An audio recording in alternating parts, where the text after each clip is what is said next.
নমস্কাৰ, মোৰ নাম শ্ৰী ৰেখাশ্ৰুতি নাথ। আপোনালোকে হয়তো মোক চেনি বুলি চিনি পায়। মোৰ ভাইটি হীৰকজ্যোতি কলিতাৰ এইটো নতুন ইউটিউব চেনেল নাম ৰাখিছে ফ্লুট হীৰক আছাম।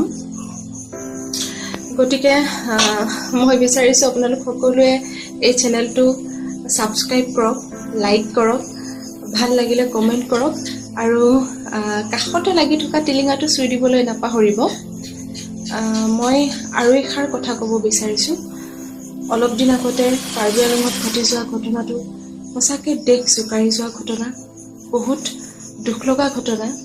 ভগৱানৰ ওচৰত প্ৰাৰ্থনা কৰিছোঁ যাতে এই ঘটনাটোৱে শেষ ঘটনা হয়। মহান শিল্পী দুগৰাকী অভিজিত আৰু নিৰুত পলক, মই তেওঁলোকৰ কাৰণে মই ভগৱানৰ ওচৰত প্ৰাৰ্থনা কৰিছোঁ যাতে তেওঁলোকৰ আত্মাই চিৰশান্তি লাভ কৰে।